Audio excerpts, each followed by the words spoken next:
ഈ ദിവസം അനുയോജ്യയായ ഒരു അതിഥി, ഏറെ കരുത്തുറ്റ ഒരു വനിത, മഹിളാ മോർച്ച സംസ്ഥാന ജനറൽ സെക്രട്ടറി. വയനാട് മാത്രം മതി, കാരണം വയനാട് ലോക്സഭാ തെരഞ്ഞെടുപ്പ് അത് ദേശീയ ശ്രദ്ധ ആകർഷിച്ച ഒരു മത്സരം. അവിടെ NDAക്ക് വേണ്ടി സധൈര്യം നാട്ടുകാരോടൊക്കെ ഒപ്പം നിന്ന് ആ പ്രചാരണ വേദിയിൽ ആ സമയം മുഴുവനും താരമായ ശ്രീമതി നവ്യ ഹരിദാസ് ആണ് നമ്മുടെ ഇന്നത്തെ അതിഥി. 2015 സോഫ്റ്റ്വെയർ എഞ്ചിനീയർ ജോലി രാജിവെച്ച് പൊതുരംഗത്തേക്ക് എത്തിയ ശ്രീമതി നവ്യ, ഹൃദയപൂർവ്വം സ്വാഗതം ചെയ്യുന്നു. വനിതാ ദിനാശംസകൾ. തിരിച്ചും thank you and same to you. Thank you so much. അതിൽ ഞങ്ങൾക്ക് വളരെ സന്തോഷം, കാരണം ഇന്നലെ മുതലേ കാത്തിരുന്ന ഒരു സമയം കൂടിയാണ്. നവ്യയെ നേരിട്ട് കണ്ട ഒരുപാട് ചോദ്യങ്ങൾ ഇങ്ങനെ നമ്മൾ ആദ്യം തന്നെ ചോദിക്കട്ടെ, ഒരു ആകാംക്ഷയോട് കൂടി, വയനാട്ടിൽ എങ്ങനെയുണ്ടായിരുന്നു അനുഭവം?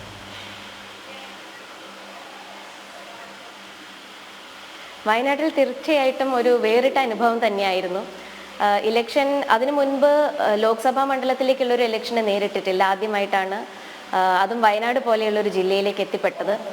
ആ ജില്ലയേക്കാൾ ഉപരിയായിട്ട് നമ്മളെ സംബന്ധിച്ചിടത്തോളം അവിടെയുള്ള എതിരാളികൾ തന്നെയായിരുന്നു അവിടെ ഏറ്റവും പ്രാമുഖ്യം നിറഞ്ഞിരുന്ന ഒരു വിഷയം എന്ന് പറയുന്നത്. വയനാട് എന്ന് പറയുമ്പോൾ നമുക്ക് സാധാരണ വയനാടിനെ നമ്മൾ കാണുന്നത് ഒരു ടൂറിസ്റ്റ് മേഖലയായിട്ടാണെങ്കിൽ, ഇത്തവണ ഇലക്ഷന്റെ ഭാഗമായിട്ട് പോയപ്പോഴാണ് യഥാർത്ഥ വയനാട് എന്താണ് എന്ന് തിരിച്ചറിയാൻ സാധിച്ചിട്ടുള്ളത്.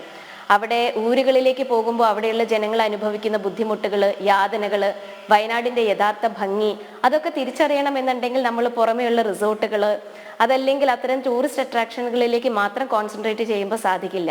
അപ്പൊ തീർച്ചയായിട്ടും ഇങ്ങനെ ഒരു അവസരം കിട്ടുമ്പോൾ വയനാടിനെ കൂടുതൽ അറിയാനും വയനാട്ടിലെ ജനങ്ങളെ മനസ്സിലാക്കാനും അവിടെയുള്ള ഒരു ഇലക്ഷൻ വർക്ക്, കോഴിക്കോട് തന്നെ താമസിക്കുന്ന ഒരു വ്യക്തി എന്നുള്ള നിലയിൽ വയനാട്ടിലെ ജനങ്ങളുമായിട്ട് ഒത്തിരി ഇടപഴകാൻ സാധിച്ചിട്ടുള്ള ഒരു അവസരം കൂടിയായിരുന്നു വയനാട് ഇലക്ഷൻ. എൻ്റെ ജീവിതത്തിലെ തന്നെ ഏറ്റവും മറക്കാനാകാത്ത കുറച്ച് കാലങ്ങൾ, ഒരു 10-20ഓളം ദിവസങ്ങൾ മാത്രമാണ് വയനാട്ടിൽ ചെലവഴിക്കാൻ സാധിച്ചിട്ടുള്ളത് ഈ ഇലക്ഷൻ പ്രവർത്തനത്തിന്റെ ഭാഗമായിട്ട്. അത് തീർച്ചയായിട്ടും ഒരു വ്യത്യസ്തമായിട്ടുള്ള അനുഭവമായിരുന്നു. നവ്യ, ഈ ഇന്നത്തെ ദിവസത്തിന്റെ പശ്ചാത്തലത്തിൽ അന്നത്തെ ആ ഒരു പ്രചരണ കാലയളവിൽ ഒട്ടേറെ പ്രശ്നങ്ങൾ വയനാട്ടുകാർ അനുഭവിക്കുന്നതും അവിടെ മാറ്റം വരേണ്ടതുമായ ഒട്ടേറെ പ്രശ്നങ്ങൾ ശ്രദ്ധയിൽപ്പെട്ടിട്ടുണ്ടാകുക. പക്ഷേ സ്ത്രീകളുടെ കാര്യത്തിലേക്ക് മാത്രമായി വന്നാൽ അവിടുത്തെ ഇപ്പോൾ വനവാസി മേഖല സ്ത്രീകളടക്കമുള്ള ആളുകളുടെ കാര്യങ്ങളിൽ എന്തൊക്കെയാണ് പ്രധാനമായും നവ്യയ്ക്ക് ഒരു സന്തോഷം അനുഭവപ്പെട്ട കാര്യങ്ങൾ? അതായത് എത്രത്തോളം സ്ത്രീകൾ മുന്നിലേക്ക് വന്നല്ലോ എന്ന രീതിയിൽ അവർക്ക് ഒരു സന്തോഷവും സംതൃപ്തിയും അനുഭവപ്പെട്ടതും, ഒപ്പം ഏറ്റവും കൂടുതൽ ഒരു പക്ഷേ അവരുടെ പ്രശ്നങ്ങൾ തന്നെയായിരിക്കും ശ്രദ്ധയിൽപ്പെട്ടിട്ടുണ്ടാവുക. എന്തൊക്കെയായിരുന്നു അതെല്ലാം?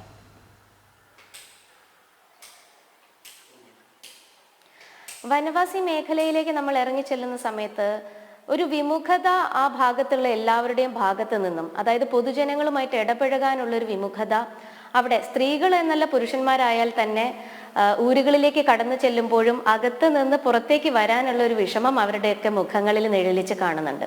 അത് കുട്ടികളാണെങ്കിൽ പോലും ഉള്ളിലേക്ക് ഒരു ഉൾവലിയുന്ന ഒരു കാഴ്ചപ്പാടുമായിട്ടാണ് അവിടെ ആ ഒരു മേഖല. അവര് പൊതുസമൂഹത്തിലേക്ക് ഇറങ്ങി വരാൻ ആഗ്രഹിക്കുന്നില്ല.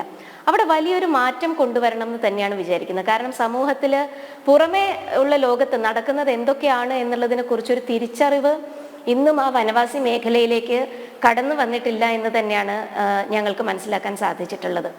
അവിടെ ഏറ്റവും വേദനിപ്പിക്കുന്ന ഒരു ഘടകം എന്ന് പറയുന്നത് വിദ്യാഭ്യാസത്തിന്റെ കുറവ് തന്നെയാണ്. നമ്മൾ പറയും കേരളം എന്ന് പറയുന്നത് നമ്പർ 1 ആണ് എന്നൊക്കെ നമ്മൾ അവകാശപ്പെടുമ്പോഴും വിദ്യാഭ്യാസ മേഖല എത്തിപ്പെടാൻ സാധിക്കാത്ത ഒരു സമൂഹമായിട്ട് ഈ വനവാസി മേഖല മാറിക്കൊണ്ടിരിക്കുകയാണ്. അവര് മുൻപ് എങ്ങനെയായിരുന്നു ഉണ്ടായിരുന്നത് അതേ രീതി തന്നെ തുടർന്നു പോരുന്നു. ഒരു മാറ്റം അവരുടെ ഭാഗത്ത് നിന്നും ആഗ്രഹിക്കുന്നില്ല. അതുപോലെ തന്നെ വളരെ യങ് ഏജിലുള്ള പെൺകുട്ടികളൊക്കെ അമ്മമാരാകുന്ന ഒരു സാഹചര്യം, കളിച്ച് നടക്കേണ്ട പ്രായത്തിലുള്ള ആളുകൾക്കും കയ്യിലൊരു കുഞ്ഞുമായിട്ട് നമ്മുടെ അടുത്തേക്ക് കടന്നു വരുമ്പോൾ തീർച്ചയായിട്ടും അവര് ആ ഒരു ജീവിതത്തിന്റെ ഒരു മാറ്റത്തിലേക്ക് ഇന്നും ആ ഒരു പ്രദേശം എത്തിപ്പെടുന്നില്ല എന്നുള്ളത് തീർച്ചയായിട്ടും നമ്മളെപ്പോലെയുള്ള സാമൂഹ്യ പ്രവർത്തകർ ഇടപെട്ട് തന്നെ പരിഹരിക്കേണ്ട ഒരു വിഷയം തന്നെയാണ്. അവിടെ സന്തോഷം തോന്നിയിട്ടുള്ള ഒരു കാര്യം എന്ന് പറയുന്നത് അവരുടെ മുഖത്ത് വിടരുന്ന ഒരു ചിരിയാണ്. അവർക്ക് ജീവിതത്തിൽ ഒരുപാട് സൗഭാഗ്യങ്ങളൊന്നും ലഭിച്ചിട്ടല്ല, പക്ഷെ ഉള്ളത് കൊണ്ട് വളരെയേറെ തൃപ്തിപ്പെട്ട് ചില ഭാഗങ്ങളിൽ പോയപ്പോൾ തുടി കൊട്ടിക്കൊണ്ട് സ്വീകരിക്കുന്ന ഒരു കാഴ്ച വളരെ മനോഹരമായിട്ടുള്ള ഒരു കാഴ്ചയായിരുന്നു. അത് ഒരു വീഡിയോ ഒക്കെ ആയിട്ട് ചിത്രീകരിച്ചു. ഞങ്ങള് പൊതു സമൂഹത്തിലേക്ക് അത് ഞങ്ങൾക്ക് എത്തിക്കാനും സാധിച്ചിട്ടുണ്ട്. അത് പ്രത്യേകം ഒരു ട്രെയിനിങ് ഒന്നും കൊടുത്തിട്ടല്ല അവരുടെ ഒരു നർത്തന രീതി. ഒരു ട്രഡീഷണൽ ഡാൻസ് എന്ന് പറയുമ്പോൾ വളരെ ബ്യൂട്ടിഫുൾ ആയിട്ടുള്ള, വളരെ സൂതിങ് ആയിട്ടുള്ള ഒരു ഡാൻസ് പെർഫോമൻസും അവരുടേതായിട്ടുള്ള പാട്ടുകൾ, ആ ഒരു ലോകത്ത് അവർ മുഴുകിക്കഴിയുകയും നമ്മളെ കൂടി ആ ഒരു ലോകത്തിലേക്ക് എത്തിച്ച് കൊണ്ടുവരാനുള്ള ഒരു മിടുക്ക് അവർക്കുണ്ട്.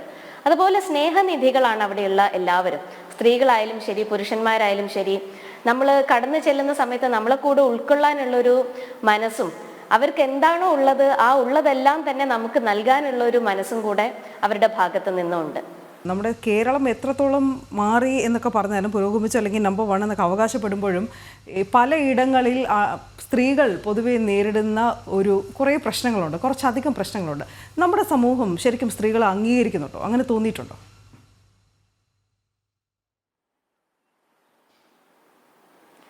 സ്ത്രീകളെ അംഗീകരിക്കുന്ന ഒരു രീതിയിലേക്ക് ഇന്ന് നമ്മുടെ സമൂഹം മാറി വരുന്നു എന്ന് തന്നെ ഞാൻ വിശ്വസിക്കുന്നു. കാരണം ഇന്ന് നമ്മൾ നോക്കുമ്പോൾ ഡൽഹി, നമ്മുടെ ഭാരതത്തിന്റെ തലസ്ഥാനം, ഇന്ന് ചീഫ് മിനിസ്റ്ററായിട്ട് അത് ഭരിക്കുന്നത് ഒരു സ്ത്രീ തന്നെയാണ്. ശ്രീമതി രേഖ ഗുപ്ത എന്ന് പറയുന്ന ഒരു സ്ത്രീ, അവരെ ചീഫ് മിനിസ്റ്ററായിട്ട് സെലക്ട് ചെയ്ത സമയത്ത് ഒരു സ്ത്രീ എന്ന നിലയിൽ ഏറ്റവും കൂടുതൽ അഭിമാനം തോന്നിയിട്ടുള്ള ഒരു സന്ദർഭം കൂടിയായിരുന്നു അത്. അതുപോലെ തന്നെ ധനമന്ത്രി എടുത്തു നോക്കുന്ന സമയത്ത് ഇത്രത്തോളം ബജറ്റ് അവതരിപ്പിച്ചിട്ടുള്ള ഒരു ധനമന്ത്രി എനിക്ക് തോന്നുന്നു നമ്മുടെ ഭാരതത്തിന്റെ ചരിത്രത്തിൽ തന്നെ ആദ്യമായിട്ടാണ് എന്നുള്ളത്. അങ്ങനെ പല മേഖലകളിലേക്കും സ്ത്രീകൾ എത്തിപ്പെടുന്നുണ്ട്. സ്ത്രീകളെ സംബന്ധിച്ചിടത്തോളം ഏറ്റവും കൂടുതൽ അഭിമാനിക്കാവുന്ന മറ്റൊരു നേട്ടമാണ് കഴിഞ്ഞ വർഷം കൈവരിച്ചിട്ടുള്ളത്. അതായത് വനിതാ സംവരണ ബില്ല് പാസ്സാക്കുന്നതിന് വേണ്ടി വളരെ വർഷങ്ങളോളമുള്ള ഒരു കാത്തിരിപ്പ്. അത് രാഷ്ട്രീയത്തിന് അതീതമായിട്ട് എല്ലാ സ്ത്രീകളും കൂടെ അവകാശപ്പെടുന്ന ഒന്നായിരുന്നു സ്ത്രീ സംവരണ ബില്ല് എന്ന് പറയുന്നത്. അത് കഴിഞ്ഞ വർഷം നമുക്ക് പ്രാവർത്തികമാക്കാൻ സാധിച്ചു. അങ്ങനെ പല മേഖലകളിലും സ്ത്രീകൾ എന്തൊക്കെയായിരുന്നോ ആഗ്രഹിച്ചിരുന്നത് ആ മേഖലകളിലേക്ക് എത്തിപ്പെടാനുള്ള ഒരു ശ്രമം ഈയിടെയായിട്ട് നമ്മൾ കണ്ടുവരുന്നുണ്ട്. എന്നിരുന്നാലും ചില മേഖലകളിലൊക്കെ സ്ത്രീകൾക്ക് ഉദ്ദേശിച്ച രീതിയിലേക്ക് ഇനിയും ഒത്തിരി ദൂരം കടന്നു ചെല്ലാനുണ്ട് എന്നുള്ളത് പരമാർത്ഥം തന്നെയാണ്. ഇന്ന് മുൻപുണ്ടായിരുന്ന രീതിയല്ല. വിദ്യാഭ്യാസ മേഖലയായാലും ശരി, ആരോഗ്യ മേഖലയായാലും ശരി, എല്ലാ മേഖലകളിലേക്കും സ്ത്രീകളെ ഉയർത്തിക്കൊണ്ടുവരുന്നതിനുള്ള പ്രവർത്തനങ്ങൾ അത് വിജയിച്ചു വരുന്നു എന്ന് തന്നെയാണ് ഞാൻ വിശ്വസിക്കുന്നത്. അതേസമയം നമ്മുടെ ആരോഗ്യത്തിൻ്റെ കാര്യത്തിൽ, പക്ഷെ ആരോഗ്യം പരിപാലിക്കുന്ന ആശാവർക്കർമാരുടെ കാര്യത്തിലേക്ക് നമുക്ക് വരാം. അതിനു മുൻപ് നമ്മുടെ ആരോഗ്യം, സ്ത്രീകളുടെ ആരോഗ്യം സംബന്ധിച്ച് നമ്മൾ ഒരുപാട് മുന്നോട്ട് പോയിട്ടുണ്ട്, വിദ്യാഭ്യാസം നേടിയിട്ടുണ്ട് എന്ന് പറയുമ്പോൾ പോലും നമ്മുടെ ആരോഗ്യത്തിൽ നമ്മൾ എത്ര കണ്ട് ശ്രദ്ധ വയ്ക്കുന്നു എന്ന കാര്യത്തിൽ സത്യത്തിൽ എനിക്ക് സംശയമുണ്ട്. ചുറ്റുമുള്ള സ്ത്രീകളെ കാണുമ്പോൾ, പ്രത്യേകിച്ചും അവരവരുടെ ശരീരം മറന്നുകൊണ്ട്, അവരുടെ ആരോഗ്യം മറന്നുകൊണ്ട് തൊഴിലിടത്തായാലും കുടുംബത്തിൻ്റെ കാര്യത്തിലായാലും ഒക്കെ എൻഗേജ്ഡ് ആവുന്നത് കാണുമ്പോൾ ഉള്ളൊരു സങ്കടം കൂടി സത്യത്തിലുണ്ട്. അത് എത്രത്തോളം നമ്മുടെ സർക്കാർ അഡ്രസ്സ് ചെയ്യുന്നുണ്ട് എന്ന ചോദ്യം കൂടിയുണ്ട്, പ്രത്യേകിച്ച് സംസ്ഥാനത്ത്.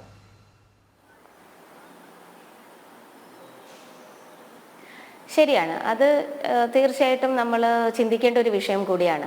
വിദ്യാഭ്യാസ മേഖലകളിലേക്ക് സ്ത്രീകൾ എത്തിപ്പെടുന്നു എന്ന് പറയുമ്പോഴും, തൊഴിൽ മേഖലകളിലേക്ക് സ്ത്രീകൾ കടന്നു ചെല്ലുന്നു എന്ന് പറയുമ്പോഴും സ്ത്രീകൾ തന്നെയാണ് അവരുടെ പരിമിതികൾ സെറ്റ് ചെയ്യുന്നത് ഒരു പരിധി വരെ എന്ന് ഞാൻ വിശ്വസിക്കുന്നു.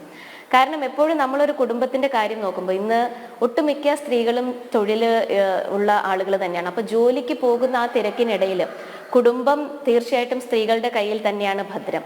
അപ്പൊ കുട്ടികളുടെ കാര്യത്തിൽ ഏറ്റവും കൂടുതൽ ശ്രദ്ധിക്കുന്നത് സ്ത്രീകളാണ്. വീട്ടിലുള്ള മുതിർന്നവരുടെ കാര്യങ്ങളും സ്ത്രീകൾ തന്നെ ശ്രദ്ധിക്കണം. വീട്ടിലെ ഭക്ഷണം, ഒരു അടുക്കള കൈകാര്യം ചെയ്യുന്നത് അന്നും ഇന്നും സ്ത്രീകളുടെ തന്നെ ഉത്തരവാദിത്തമായിട്ട് കണക്കാക്കപ്പെടുന്നു. അപ്പോൾ ഒരുപാട് കാര്യങ്ങൾ ചെയ്തു തീർക്കുന്നതിനിടയിൽ സ്ത്രീകൾ സ്വന്തം കാര്യം മറക്കുന്നു എന്നുള്ളത് ഒരു പരമാർത്ഥം തന്നെയാണ്. നമുക്ക് ഒരല്പം വെള്ളം കുടിക്കണമെന്ന് തോന്നിയാലും, ഒരു ദാഹിക്കുന്നു എന്ന് പറഞ്ഞ് വീട്ടിലുള്ള ആളുകൾ കടന്നു വരുമ്പോൾ നമ്മൾ വെള്ളം കൊടുക്കാൻ മുന്നിലുണ്ടാകും. പക്ഷെ നമുക്കൊരു ദാഹം വരുന്ന അവസരത്തിൽ അത് മാറ്റിവെച്ച് പിന്നീടാകാം എന്നുള്ളൊരു സ്ഥിതിയിലേക്ക് സ്ത്രീകളുടെ ചിന്താഗതി, അത് നമ്മൾ തന്നെ സെറ്റ് ചെയ്യുന്ന ഒരു ലിമിറ്റാണെന്നാണ് ഞാൻ വിശ്വസിക്കുന്നത്. അപ്പം മറ്റുള്ള തിരക്കുകൾക്കൊക്കെ പ്രയോറിറ്റി കൊടുത്തുകൊണ്ട് സ്വന്തം കാര്യങ്ങൾക്ക് രണ്ടാമതൊരു സെക്കൻഡ് ഫേസ് മാത്രമാണ് സ്ത്രീകൾ എന്നും കണക്കാക്കുന്നത്. ആ ഒരു കാര്യം കൊണ്ട് തന്നെ നമ്മൾ മറ്റുള്ള ആളുകളുടെ ന്യൂട്രീഷനൊക്കെ കുറിച്ച് കൂടുതൽ ശ്രദ്ധിക്കുമ്പോൾ നമ്മുടെ ആഹാരക്രമത്തിൽ അതെല്ലാം ഉൾപ്പെടുന്നുണ്ടോ എന്നുള്ളത് ചിന്തിക്കാനുള്ള സമയം നമുക്കില്ല. പല അവസരങ്ങളിലും അത് മറ്റുള്ള ആളുകൾക്ക് ആ ഒരു ചിന്ത കടന്നു വരാത്ത ഒരു വിഷമത നിറഞ്ഞിട്ടുള്ള ഒരു സാഹചര്യം കൂടിയുണ്ട്. ഇന്ന് ഈ സൂചിപ്പിച്ചതുപോലെ ഗവൺമെന്റിന്റെ ഭാഗത്ത് നിന്ന് എന്ന് പറയുമ്പോൾ ഇന്ന് മോദി സർക്കാർ സ്ത്രീകൾക്കായിട്ട് നടത്തുന്ന പദ്ധതികൾ, നിരവധിയായിട്ടുള്ള പദ്ധതികൾ, 100 കണക്കിന് പദ്ധതികളാണ് സ്ത്രീകൾക്ക് വേണ്ടി തന്നെ ആസൂത്രണം ചെയ്ത് നടപ്പിലാക്കുന്നത്. ഒരു ഗർഭാവസ്ഥയിലുള്ള സ്ത്രീക്കാണെങ്കിൽ അവരുടെ ന്യൂട്രീഷൻ ഉറപ്പാക്കുന്നത് മുതൽ കുഞ്ഞ് ജനിച്ചിട്ടുണ്ടെങ്കിൽ അതിന് വേണ്ടിയിട്ടുള്ള പ്രവർത്തനങ്ങൾ, അതിന് വേണ്ടിയിട്ടുള്ള വാക്സിനേഷൻസ് തുടങ്ങിയിട്ട് കുഞ്ഞിൻ്റെ വളർച്ചയ്ക്ക് ആവശ്യമായിട്ടുള്ള കാര്യങ്ങൾ. ഒരു പെൺകുഞ്ഞാണ് ജനിക്കുന്നത് എന്നുണ്ടെങ്കിൽ തീർച്ചയായിട്ടും രണ്ടാമത്തെ പ്രസവത്തിൽ നൽകുന്ന ആനുകൂല്യങ്ങൾ, മാതൃത്വ വന്ദന യോജന പദ്ധതി തുടങ്ങിയിട്ടുള്ള പദ്ധതികളിലൂടെ, പെൺകുട്ടികൾ ജനിച്ചു കഴിഞ്ഞാൽ സുരക്ഷാ ഭീമ യോജന എന്ന പദ്ധതികളിലൂടെ അവർക്ക് തുടർ വിദ്യാഭ്യാസത്തിനും അവരുടെ തൊഴിൽ ആവശ്യങ്ങൾക്കും അവരുടെ വിവാഹ ആവശ്യങ്ങൾക്കും വേണ്ടിയിട്ടുള്ള പദ്ധതികൾ തുടങ്ങി നിരവധിയായിട്ടുള്ള പദ്ധതികൾ ആവിഷ്കരിച്ച് ഇന്ന് നടപ്പിലാക്കുന്നുണ്ട്. ആ പദ്ധതികൾ ഈ സ്ത്രീകളിലേക്ക് എത്തിച്ചു കൊടുക്കാൻ ഇവിടെയുള്ള സർക്കാർ തയ്യാറായിട്ടുണ്ടെങ്കിൽ തീർച്ചയായിട്ടും നമുക്ക് അത്യുന്നതങ്ങളിലേക്ക് സ്ത്രീകൾക്ക് എത്താൻ സാധിക്കുമെന്ന് തന്നെ ഞാൻ വിശ്വസിക്കുന്നു. ഇവിടെ താങ്കൾ സൂചിപ്പിച്ചിട്ടുള്ള ആശാ വർക്കർമാരുടെ വിഷയം തീർച്ചയായിട്ടും നമ്മൾ മുഖവിലേക്ക് എടുക്കേണ്ട ഒന്ന് തന്നെയാണ്. ഈ ആശാ വർക്കർമാർ എന്ന് പറയുന്നത് സ്ത്രീകളുടെ ഉന്നമനത്തിന് വേണ്ടി അഹോരാത്രം പരിശ്രമിക്കുന്ന ഒരു വിഭാഗം തന്നെയാണ്. ഇന്ന് നമുക്കറിയാം, ഇവിടെ പ്രധാനമന്ത്രിയുടെ പദ്ധതികൾ തന്നെ എടുത്തു നോക്കുന്ന സമയത്ത് തീർച്ചയായിട്ടും ന്യൂട്രീഷൻ കിട്ടാത്തൊരു ബുദ്ധിമുട്ട് കൊണ്ട് ഒരു സ്ത്രീക്കും ഒരു ബുദ്ധിമുട്ടുണ്ടാകരുത് എന്നുള്ള സാഹചര്യം കണക്കിലെടുത്തുകൊണ്ട് തന്നെയാണ് ആശാ വർക്കർമാർ മുഖേന, അംഗനവാടി ടീച്ചർമാർ മുഖേന, നാഷണൽ ഹെൽത്ത് മിഷന്റെ സിസ്റ്റർമാർ മുഖേനയൊക്കെ പദ്ധതികൾ നേരിട്ട് ജനങ്ങളിലേക്ക് എത്തിക്കുന്നത്. ഈ ആശാ വർക്കർമാരെ പോലെ ഒരു പ്രദേശത്തെ നേരിട്ടറിഞ്ഞ് ആ പ്രദേശത്തിന്റെ സ്പന്ദനം അറിഞ്ഞുകൊണ്ട് ജനങ്ങളിലേക്ക് നേരിട്ട് സംവദിച്ചുകൊണ്ട് അവർക്ക് ആനുകൂല്യങ്ങൾ എത്തിച്ചു കൊടുക്കുന്ന മറ്റൊരു വിഭാഗം ഇല്ല എന്ന് തന്നെ ഞാൻ വിശ്വസിക്കുന്നു. അപ്പൊ അവർക്ക് മുൻഗണന കൊടുക്കേണ്ടത് തീർച്ചയായിട്ടും നമ്മുടെ പ്രാധാന്യമാണ്. ഇന്ന് തിരുവനന്തപുരത്ത് വലിയൊരു സമരം നടന്നു വരികയാണ്. അതിനെ അനുകൂലിച്ചുകൊണ്ടും പ്രതികൂലിച്ചുകൊണ്ടും മറ്റു പല ആളുകളും, ഈവൻ ആശാ വർക്കർമാർ തന്നെ, ഞാൻ സംഘടന എടുത്തു പറയാൻ ആഗ്രഹിക്കുന്നില്ല, ഒരു സംഘടനയെ പ്രതിനിധീകരിച്ചുകൊണ്ടുള്ള കുറച്ച് വ്യക്തികൾ, അവര് ഈ ആശാ വർക്കർമാർക്ക് വേണ്ടി എന്ന് പറയുമ്പോൾ ഈ സംഘടനയിൽ വർക്ക് ചെയ്യുന്ന ആളുകൾക്ക് കൂടെ, ആ പ്രസ്ഥാനത്തിൽ വർക്ക് ചെയ്യുന്ന ആശാ വർക്കർമാർക്ക് കൂടെ വേണ്ടിയാണ് കുറച്ച് വിഭാഗം ആളുകൾ ഇന്ന് തിരുവനന്തപുരത്ത് സെക്രട്ടേറിയറ്റിന് മുന്നിൽ ദിവസങ്ങളായിട്ടുള്ള സമര പോരാട്ടം നടത്തിക്കൊണ്ടിരിക്കുന്നത്. പക്ഷെ അവരെ അവഹേളിക്കുന്ന തരത്തിലേക്ക് ഇതേ തൊഴിൽ ചെയ്യുന്ന ഇതേ തൊഴിൽ മേഖലയിലുള്ള ആളുകൾ അവർക്കെതിരായിട്ടുള്ള ഒരു പ്രവർത്തനം നടത്തുന്നു എന്ന് പറയുമ്പോൾ ആർക്ക് വേണ്ടിയാണ് ഈ സമരം നടത്തുന്നത് എന്ന് കൂടെ നമ്മൾ ചിന്തിക്കേണ്ടതാണ്. കാരണം ഇന്ന് അവർ നടത്തുന്ന സമരം എന്ന് പറയുന്നത് തീർച്ചയായിട്ടും ന്യായമായിട്ടുള്ളൊരു സമരമാണ്. അവർ ചെയ്ത തൊഴിലിനുള്ള വേതനം കഴിഞ്ഞ 2-3 മാസത്തോളം അഹോരാത്രം പണിയെടുത്തതിന്റെ വേതനം ആവശ്യപ്പെട്ടുകൊണ്ടാണ് അവരിന്ന് തെരുവിലിറങ്ങി പ്രതിഷേധിക്കുന്നതെങ്കിൽ അത് തീർച്ചയായിട്ടും നൽകേണ്ടത് സർക്കാരിന്റെ ഉത്തരവാദിത്തമാണ്. അതിൽ നിന്നും പുറകോട്ട് പോകുന്ന സർക്കാർ ഒരിക്കലും മറ്റ് സർക്കാരിനെ, അതായത് കേന്ദ്ര സർക്കാരിനെ കുറ്റപ്പെടുത്തിക്കൊണ്ട് തടി ഊരാനുള്ളൊരു ശ്രമം ഈ സംസ്ഥാന സർക്കാരിന്റെ ഭാഗത്ത് നിന്നും ഉണ്ടാകുന്നുണ്ടെങ്കിൽ അതിലൊക്കെ ഒരു വിട്ടുവീഴ്ച ചെയ്തുകൊണ്ട് ഇന്ന് നമുക്ക് കണക്കുകൾ നിരത്തി തന്നെ നമുക്ക് പറയാൻ സാധിക്കും. കേന്ദ്ര സർക്കാർ, സംസ്ഥാന സർക്കാർ ആവശ്യപ്പെട്ടിരിക്കുന്ന തുക എന്താണോ അത് പൂർണ്ണമായിട്ടും 2024-25 വർഷത്തിൽ നൽകി കഴിഞ്ഞിട്ടുള്ളതാണ്. അപ്പോൾ അത് ജനങ്ങളിലേക്ക് എത്തിക്കുന്നതിന് എവിടെയാണോ വീഴ്ച പറ്റിയിട്ടുള്ളത് ആ വീഴ്ചകൾ പരിഹരിച്ചുകൊണ്ട് അവരുടെ പ്രശ്നങ്ങൾ അത് പരിഗണിച്ചുകൊണ്ട് വീണ്ടും ഇനിയും ഒരുപാട് ദിവസങ്ങൾ നീണ്ടുപോകാതെ ഈ വനിതാ ദിനത്തിലായാലും ശരി, വനിതാ ദിനത്തിൽ വലിയൊരു പ്രതിഷേധ പ്രകടനം സെക്രട്ടേറിയറ്റിന് മുന്നിൽ ഇന്ന് നടന്നുകൊണ്ടിരിക്കുകയാണ്. അവർക്ക് ഐക്യദാർഢ്യം പ്രഖ്യാപിച്ചുകൊണ്ട് ഭാരതീയ ജനതാ പാർട്ടി മുൻപോട്ട് വന്നിട്ടുണ്ട്. ഞങ്ങളൊക്കെ തന്നെ കോഴിക്കോട് മാനാഞ്ചിറ, SK പൊറ്റക്കാട് കിഡ്സൺ കോർണറിന് സമീപമുള്ള ഒരു പ്രദേശത്ത് വെച്ച് അത്തരത്തിലുള്ള അവർക്ക് ഐക്യദാർഢ്യം പ്രഖ്യാപിച്ചുകൊണ്ടുള്ള ഒരു പ്രകടനം നടത്തുകയുണ്ടായിരുന്നു. അപ്പൊ തീർച്ചയായിട്ടും സ്ത്രീകൾ തന്നെയാണ്, ആയിരക്കണക്കിന് സ്ത്രീകളാണ് ഇന്ന് ആശാവർക്കർമാരായിട്ട് നമ്മുടെ ഈ ഒരു സംസ്ഥാനത്തിൽ മാത്രം ഒതുങ്ങി നിൽക്കുന്നത്. അവരുടെ വിഷയം കൂടെ അഡ്രസ്സ് ചെയ്യപ്പെടണം. ഈ ഒരു വനിതാ ദിനത്തിൽ, ഈ ഒരു മാർച്ച് 8-ാം തീയതിയെങ്കിലും അതിനൊരു പരിഹാരം കാണാൻ സർക്കാർ അവരോടൊപ്പം ഉണ്ടാകുമെന്നുള്ളൊരു വിശ്വാസമാണ് ഇന്ന് ഞങ്ങൾക്കുള്ളത്. ചർച്ചയെങ്കിലും ഉണ്ടായെങ്കിൽ എന്ന് അവർ നമ്മളോട് ആവർത്തിച്ച് പറഞ്ഞിരുന്നു. അവരുടെ ആശയം അത് തന്നെയാണ്, പ്രതീക്ഷയുമാണ്. എന്തായാലും ഈ നേരത്തെ രാജ്യതലസ്ഥാനത്തെ വനിതാ മുഖ്യമന്ത്രിയെ കുറിച്ച് സൂചിപ്പിക്കേണ്ടായി, നമ്മുടെ കേന്ദ്ര ധനമന്ത്രിയെ കുറിച്ച് സൂചിപ്പിക്കേണ്ടായി. പക്ഷെ നമ്മൾ നിൽക്കുന്ന കേരളത്തിൽ ഇനിയും എത്ര നാൾ നമ്മൾ കാത്തിരിക്കണം ഒരു വനിതാ മുഖ്യമന്ത്രിക്ക്?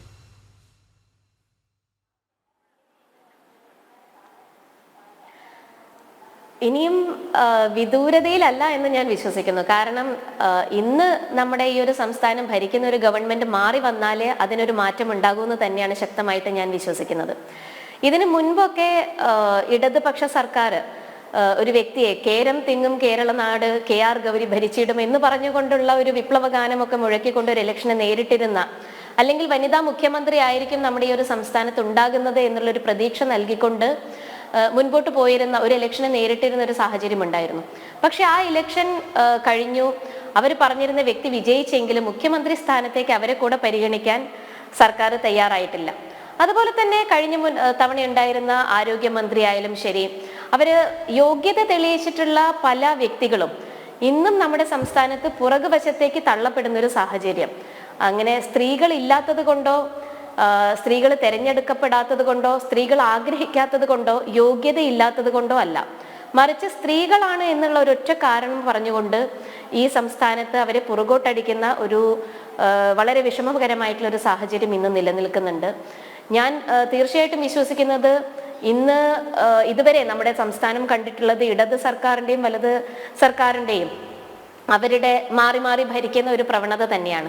അതിൽ നിന്നും ഒരു മാറ്റം വന്ന് സ്ത്രീകൾക്ക് പരിഗണന കൊടുക്കുന്ന ഒരു സർക്കാർ വന്നെങ്കിൽ മാത്രമേ ഒരു വനിതാ മുഖ്യമന്ത്രിയെ ഈ ഒരു കേരളത്തിന് കാണാൻ സാക്ഷ്യം വഹിക്കാൻ സാധിക്കുകയുള്ളൂ എന്നാണ് ഞാൻ കരുതുന്നത്. താങ്കളുടെ വാക്കുപോലെ തന്നെ അത് വിദൂരമല്ല എന്നുള്ള ആഗ്രഹത്തിലും പ്രത്യാശയിലൊക്കെയാണ് ഞങ്ങളും ഉള്ളത്. ഏതായാലും എല്ലാ പ്രേക്ഷകരും അഭിവാദ്യം അർപ്പിക്കുന്നുണ്ട്, അന്വേഷണം അറിയിക്കുന്നുണ്ട്. അതിൽ ശ്രീ രവീന്ദ്രൻ അദ്ദേഹം പറയുന്നത് നവ്യ ഹരിദാസിൻ്റെ മലയാള ഭാഷാ ശൈലി എത്രമാത്രം സുന്ദരമാണ്, അനുകരിക്കാൻ കൊതിപ്പിക്കുന്ന ശൈലി എന്നതാണ്.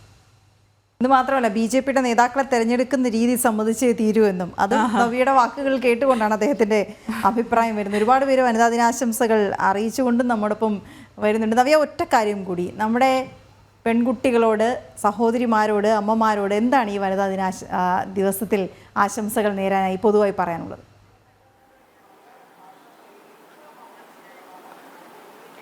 പൊതുവായിട്ട് പറയാനുള്ളത്, സ്ത്രീകൾ ഉയർന്നു വരണം എന്ന് ആഗ്രഹിക്കുന്നുണ്ടെങ്കിൽ തീർച്ചയായിട്ടും ആ ഒരു മാറ്റം വരേണ്ടത് നമ്മുടെയൊക്കെ മനസ്സുകളിലാണ്. എന്നും മറ്റൊരാളെ ആശ്രയിച്ചുകൊണ്ട് മുൻപോട്ട് പോകാം എന്നുള്ള ഒരു കാഴ്ചപ്പാടിൽ നിന്നും തീർച്ചയായിട്ടും മാറി ഇൻഡിപെൻഡൻ്റ് ആയിട്ട് എന്ന് പറയുമ്പോൾ മറ്റൊരു തലത്തിൽ നമ്മൾ നോക്കുന്ന സമയത്ത് എല്ലാത്തിനെയും ധിക്കാരപൂർവ്വം നേരിട്ടുകൊണ്ട് എല്ലാത്തിനെയും വെല്ലുവിളിച്ചുകൊണ്ട് പോകുന്ന ഒരു സ്ഥിതിയിലേക്കല്ല, മറിച്ച് സ്നേഹം കൊണ്ട് ജനങ്ങളെ കീഴ്പ്പെടുത്തിക്കൊണ്ട് മുൻപോട്ട് പോകാൻ സാധിക്കുന്നത് തീർച്ചയായിട്ടും അമ്മമാർക്ക്, സഹോദരിമാർക്ക്, പെൺകുട്ടികൾക്കൊക്കെ തന്നെയാണ്. ഒരു വീട്ടിൽ ഒരു പെൺകുട്ടി ഉണ്ടായിട്ടുണ്ടെങ്കിൽ തീർച്ചയായിട്ടും ആ വീടിന്റെ സാഹചര്യങ്ങൾ മാറി ഒരു സന്തോഷത്തിന്റെ തിരതല്ലുന്ന ഒരു സാഹചര്യം നമ്മുടെ വീടുകൾക്ക് അകത്തുണ്ടാകുന്നുണ്ട്. അപ്പൊ അതുപോലെ തന്നെ ഒരു സ്ത്രീ വീട്ടിൽ സന്തോഷവതിയായിട്ട് ഇരിക്കുന്നുണ്ടെങ്കിൽ ആ ഒരു വേവ് ജനങ്ങളിലേക്ക് എത്തുക, ബാക്കി നമ്മുടെ കുടുംബത്തിലെ അംഗങ്ങളിലേക്ക് ആ ഒരു പോസിറ്റീവ് എനർജി തന്നെയാണ് പ്രവഹിക്കുന്നത്. അതുകൊണ്ട് സന്തോഷത്തോടെ ഇരിക്കാൻ ശ്രമിക്കുക, ആ സന്തോഷം നമ്മുടെ ചുറ്റുമുള്ള ലോകത്തിലേക്ക് പകർത്താൻ ശ്രമിക്കുക. സന്തോഷത്തോടെ തന്നെ, സ്നേഹത്തോടെ തന്നെ ഈ ലോകത്തെയും കീഴ്പ്പെടുത്താൻ സ്ത്രീകൾക്കല്ലാതെ മറ്റാർക്കും സാധിക്കില്ല.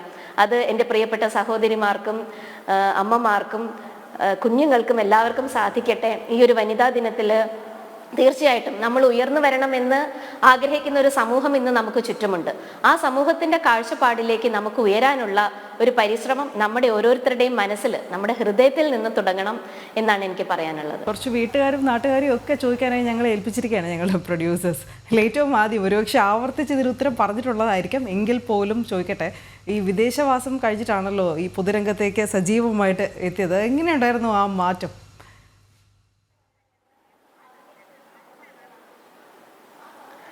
വലിയൊരു മാറ്റമായിരുന്നു അത്. കാരണം ഞാൻ ചെറുപ്പം മുതൽ ഈ ഒരു പ്രസ്ഥാനത്തിന്റെ ഭാഗം തന്നെയാണ്. ബാലഗോകുലത്തിലൂടെ കടന്നു വന്നു, ഭഗിനി പ്രമുഖ് തുടങ്ങിയിട്ടുള്ള പല ചുമതലകളും വഹിച്ചു. പക്ഷേ രാഷ്ട്രീയ രംഗത്തേക്ക്, ഒരു മത്സര രംഗത്തേക്കൊന്നും ഒരിക്കലും കടന്നു വരണമെന്ന് ആഗ്രഹിച്ചിട്ടുള്ളൊരു വ്യക്തിയല്ല. എൻ്റെ എഡ്യൂക്കേഷൻ ചിന്മയ വിദ്യാലയയിലാണ് ഞാൻ പഠിച്ചത്. അത് കഴിഞ്ഞ് ബിടെക് എടുത്തു. HSBCയിൽ സോഫ്റ്റ്വെയർ എഞ്ചിനീയർ ആയിട്ട് ജോലി ചെയ്തു 2 വർഷക്കാലം. അത് കഴിഞ്ഞ് വിവാഹം കഴിഞ്ഞ് ഹസ്ബൻഡ് സിംഗപ്പൂർ ആയതുകൊണ്ട് അവിടേക്ക് ഷിഫ്റ്റ് ചെയ്തു. ഒരു 4 വർഷത്തോളം സിംഗപ്പൂർ, മറ്റ് ചില രാജ്യങ്ങളിലൊക്കെ അദ്ദേഹത്തോടൊപ്പം തന്നെ സഞ്ചരിക്കാനുള്ളൊരു ഭാഗ്യം കൂടെ ലഭിക്കുകയുണ്ടായി. അത് കഴിഞ്ഞൊരു വെക്കേഷൻ്റെ സമയത്താണ് നാട്ടിലേക്ക് വരുന്നത്. ആ വെക്കേഷന് വന്ന സമയത്ത് ഇവിടെ വനിതാ റിസർവേഷൻ ആയിരുന്നു, വുമൺ റിസർവേഷൻ ആയിരുന്നു എൻ്റെ വാർഡ്. കാരപ്പറമ്പ് വാർഡ് എന്ന് പറയുന്നത് കോഴിക്കോട് കോർപ്പറേഷനിലെ 69ാം വാർഡ്. അങ്ങനെ ഒരു വനിതാ റിസർവേഷൻ വരേണ്ടതിൻ്റെ ഒരു പ്രാധാന്യം കൂടെ ഞാൻ ഈ ഒരു വനിതാ ദിനത്തിൽ മനസ്സിലാക്കുകയാണ്. അങ്ങനെ ഒരു റിസർവേഷൻ വന്ന സമയത്ത് കാൻഡിഡേറ്റ് ആയിട്ട് ആരെ സെലക്ട് ചെയ്യും എന്നുള്ളൊരു അന്വേഷണം എൻ്റെ പ്രസ്ഥാനം നടത്തിയിരുന്ന സമയത്താണ് അത് എന്നിലേക്ക് വന്നു ചേരുന്നത്. ഞാൻ വിചാരിച്ചിരുന്നതും, കാരണം ആ ഒരു പ്രദേശത്ത് കാരപ്പറമ്പ് ഭാഗത്ത് ഭാരതീയ ജനതാ പാർട്ടിയെ സംബന്ധിച്ചിടത്തോളം ഒരു വിജയസാധ്യത മുൻപൊന്നും ഉണ്ടായിരുന്ന പ്രദേശമായിരുന്നില്ല. അപ്പോൾ ഇലക്ഷൻ കഴിഞ്ഞിട്ടുണ്ടെങ്കിൽ പ്രത്യേകിച്ച് ഒരു 5 കൊല്ലക്കാലം ഒന്നും ആ ഒരു പ്രദേശത്ത് ഉണ്ടാകുമോ എന്നുള്ള ഒരു പ്രതീക്ഷയൊന്നും വെച്ചുകൊണ്ടല്ല ഇലക്ഷനെ നേരിട്ടത്. ഒരു ഇലക്ഷൻ വരുന്നു, ആ സമയത്ത് അതിൻ്റെതായിട്ടുള്ള ഒരു സ്പിരിറ്റ് ഉൾക്കൊണ്ടുകൊണ്ട് എങ്കിൽ മത്സരിക്കാം എന്നുള്ളൊരു സമ്മതം എൻ്റെ ഭാഗത്ത് നിന്ന് അറിയിച്ചതാണ്. പക്ഷേ വലിയൊരു മാറ്റം ആ ഒരു ഇലക്ഷനിൽ നേരിടാൻ സാധിച്ചു. വിദ്യാഭ്യാസം അതിലൊരു പ്രധാന പങ്കാണ്. കുടുംബ പശ്ചാത്തലം അതിൻ്റെ പ്രധാന പങ്ക് വഹിച്ചിട്ടുണ്ട്. അതെല്ലാം കൂടെ ഒത്തുവന്ന സമയത്തും അതോടൊപ്പം തന്നെ എൻ്റെ കൂടെ പ്രവർത്തിച്ചിരുന്നവരെല്ലാം തന്നെ ഞങ്ങളുടെ ബാലഗോകുലത്തിൽ ഉണ്ടായിരുന്ന കുട്ടികളും ശാഖയിൽ ഞങ്ങളോടൊപ്പം ഉണ്ടായിരുന്ന ചേട്ടന്മാരും ഒക്കെ ഞങ്ങളുടെ കൂടെ ഒന്നിച്ചിട്ടുള്ളൊരു ടീം വർക്ക് ആയിരുന്നു ആ ഇലക്ഷൻ്റെ സമയത്ത് നടത്തിയിരുന്നത്. ആ ഒരു ടീം വർക്ക് വിജയം കണ്ടു എന്നുള്ളത് തന്നെയാണ്. ഇന്ന് നിങ്ങളിത് ചോദിച്ചതും നന്നായി എന്ന് ഞാൻ വിശ്വസിക്കുന്നു. കാരണം വനിതാ സംവരണ ബില്ല് പാസ്സാക്കുമ്പോൾ ഇത്ര ശതമാനം വനിതകൾ നമ്മുടെ ഈ ഒരു ഭരണ ചുമതലകളിലേക്ക് വരണം എന്നുള്ളൊരു ആവശ്യം സ്ത്രീകൾ ആവശ്യപ്പെടുന്ന സമയത്തും ഇത്തരം ഒരു സംവരണം വന്നതുകൊണ്ട് തന്നെയാണ് നിങ്ങളുടെ മുന്നിൽ ഇന്ന് ഞാൻ ഇരിക്കേണ്ട ഒരു സാഹചര്യം ഉണ്ടായിട്ടുള്ളത് എന്ന് എടുത്തു പറയാൻ ഞാൻ ആഗ്രഹിക്കുകയാണ്. അപ്പോൾ വിദേശത്ത് ഹസ്ബൻഡിനോടൊപ്പം ജീവിക്കുന്ന സമയത്ത് ഇവിടെ ഒരു വെക്കേഷൻ വന്ന സമയത്ത് പിന്നീട് ഈ ഒരു പൊളിറ്റിക്സിലേക്കുള്ള മാറ്റം എന്ന് പറയുന്നത് വലിയൊരു ചേഞ്ച് തന്നെയായിരുന്നു. ഉൾക്കൊള്ളാൻ തന്നെ കുറച്ച് ബുദ്ധിമുട്ടുള്ളൊരു മാറ്റമായിരുന്നു. പിന്നീട് ജനങ്ങളുമായിട്ട് സംവദിക്കുന്നതും ഇവിടെയുള്ള മറ്റ് സാധാരണക്കാരിലേക്ക് ഇറങ്ങിച്ചെല്ലാൻ എനിക്ക് തോന്നുന്ന ഒരു കൗൺസിലർക്കാൾ ഉപരിയായിട്ട് മറ്റാർക്കും സാധിക്കാത്ത ഒരു കാര്യം തന്നെയാണ്. അപ്പോൾ പൊതുജനങ്ങളിലേക്ക് ഇറങ്ങി ചെല്ലുവാനും ഒരുപാട് കാര്യങ്ങൾ സാധാരണക്കാരായിട്ടുള്ള ആളുകൾക്ക് വേണ്ടി ചെയ്തു കൊടുക്കാൻ സാധിക്കുന്നതും അവരെല്ലാം തന്നെ നമുക്ക് തിരിച്ചു തരുന്ന ഒരു പ്രതികരണം, എല്ലാവരും സ്വന്തം മകളായിട്ട് കാണുന്ന ഒരു വാർദ്ധക്യ പെൻഷൻ ശരിയാക്കി കൊടുത്തിട്ടുണ്ടെങ്കിൽ തീർച്ചയായിട്ടും അവരെ സംബന്ധിച്ചിടത്തോളം, വയോധികരെ സംബന്ധിച്ചിടത്തോളം അവർക്ക് ഓരോ മാസവും ഒരു വരുമാനം കിട്ടുക എന്ന് പറയുന്ന വലിയ കാര്യം തന്നെയാണ്. അപ്പൊ അവരെ സംബന്ധിച്ചിടത്തോളം ഒരു മകളായിട്ട് കാണുന്നു, ഒരു സഹോദരിയായിട്ട് കാണുന്നു. അങ്ങനെ ചുറ്റുപാട് നിന്നും ഒരു സ്നേഹം, ഒരു കരുതലും അത് ഈ സമൂഹത്തിന്റെ ഭാഗത്ത് നിന്നും എനിക്ക് ലഭിക്കുന്നുണ്ട്. തീർച്ചയായിട്ടും ഈ ഒരു കാര്യം തന്നെയാണ് മുൻപോട്ട് പോകാനുള്ള പ്രചോദനവും. വളരെ നന്ദി ശ്രീമതി നവ്യ ഹരിദാസ്. ഈ ദിവസം, ഇന്നത്തെ പ്രത്യേക ദിവസം നമ്മുടെ പ്രത്യേക അതിഥിയായി ചേർന്നതിന്, ഒപ്പം വളരെ ഊർജം നൽകുന്ന വാക്കുകൾ പങ്കുവച്ചതിന് നമ്മുടെ പ്രേക്ഷകരിലേക്കും പകർന്നിട്ടുണ്ടെന്ന് തന്നെയാണ് അവരുടെ പ്രതികരണങ്ങളിൽ നിന്ന് നമുക്ക് മനസ്സിലാക്കാൻ കഴിയുന്നത്. വളരെ നന്ദി. ഒരിക്കൽ കൂടി വനിതാ ദിനാശംസകൾ. എല്ലാ സഹോദരിമാർക്കും വനിതാ ദിനാശംസകൾ. നന്ദി. സുന്ദരമായ മലയാളം ശരിക്കുമല്ലേ? അതെ, തീർച്ചയായിട്ടും. പറയേണ്ട കാര്യങ്ങൾ മാത്രം വളരെ അച്ചടക്കത്തോടെ വാക്കുകളിലെ അച്ചടക്കത്തോടെ പറയുന്നു എന്നുള്ള, ഒഴുക്കിൽ സംസാരിക്കുന്നു എന്നത് കൂടി. എന്തായാലും വ്യക്തിജീവിതത്തിലും പൊതുജീവിതത്തിലും ഇനിയും ഒരുപാട് ഉയരങ്ങൾ കീഴടക്കാൻ ശ്രീമതി നവ്യ ഹരിദാസിന് കഴിയട്ടെ. കേരളവും ഉണ്ടാകും ഒപ്പം.